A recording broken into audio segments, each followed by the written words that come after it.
Hi and happy Friday. I'm Laura Duran, and this is my junior year at NAU, and this is one of my elective classes, so it's been one of my enjoyable classes that I'm actually interested in, and I'm looking forward to learning more. But this is my SMART goal project, my behavior change, and my SMART goal was to take the next 6 weeks to really get healthy, eat better, go to the gym 4 or 5 times a week, meal prep, just kind of a whole aspect of wellness just for myself. And it's important to me because I have 4 little ones and I want to be able to be active with them and do things that they want to do. And after a long day at work and I don't want to go to the park or I don't want to run around, but I have to because that's part of their childhood and I don't want to take that from them. I was tired of being tired all the time. I have a very busy schedule. I have a full-time job. I have, like I mentioned, I have 4 kids, beautiful kids. My husband works 2 jobs as well, so he's just, busy, so I'm pretty much a single mom. So I want to be the best me that I can be for my kids. And, the whole behavior change was really a part of physical, emotional, and financial well-being. It started off as physical because I wanted to do things and get moving and be more active and get to the gym and just make time for myself because I'm always worried about everybody else. And then it kind of transitioned into a little bit of emotional. I had that confidence that I didn't really know that I had or hadn't seen in a really long time. I hit my 40s this last year, so it's been a little struggle, but I feel pretty good about it. And it also turned into part of financial wellness, meal prepping, not having snacks at work and not stopping for coffee every morning. It saves some money. So it turned out to be a win-win, for my whole wellness, mental, emotional, physical. I feel great. Was I successful? I was. I've lost 8 pounds. My goal is 10 to 15. So very excited that I was able to lose at least the 8 for now. And my goal did slightly get revised.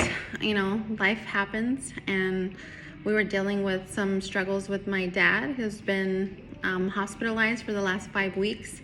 It got to the point where he had to stay with him in the hospital just to help with his basic needs, and he was having a little delirium, and so he just needed that extra support.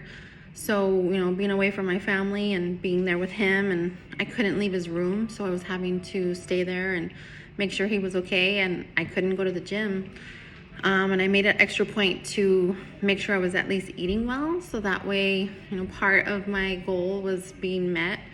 My husband would drop off my meal preps that I had made, and it just made a huge difference, and it gave me that confidence to know that, even though life happens, which it does, I'm able to continue and be successful, even if I'm not hitting the gym 4 times a week. After a couple days, I was getting a little antsy just because I'm not used to not doing anything. I would take runs in the morning, when the nurses were in there and I knew they were going to be there for a while. So I'd run at the hospital. I would do squats and lunges in his room when he was asleep. So I compromised and I made it work. And I think that's what motivated me more and kept me on track. And the hospital food helped a little bit because it was, it's all low-cal and prep for diabetic patients, and so that was helpful for me. So I could have gone the other way and been upset because I couldn't do my normal meal preps. I was finding a lot of cool recipes online and talking to friends to get ideas, and that's what motivates me so that I can continue eating well, so that I stay on track. I also, when we'd have birthday parties or whatnot, I'd have a small piece of cake. I'd have 2 or 3 bites, and then I would stop. And then it wouldn't give me that craving, where I would go home and eat a whole slice or 2 slices. And so it was helpful,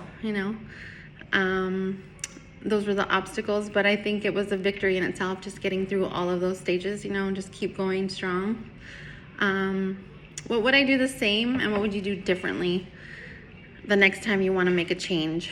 I think I would continue to do the same thing, try to stay on track, try to continue eating well even when I'm out. There's lots of options in restaurants, and it's sometimes you avoid being around certain crowds or going to certain restaurants because there's just, you don't want to be tempted. Have a chicken wing or 2, have a slice of pizza, but then get full on the salad. I would continue just doing that. And now that I'm able to be back at the gym, it kept me on track, and and I still lost weight. So I don't think I would change anything. I think I would continue and kind of think more, of the big picture and not just focus on a couple small pieces. It all comes together, and you don't realize that it affects that, like my financial situation.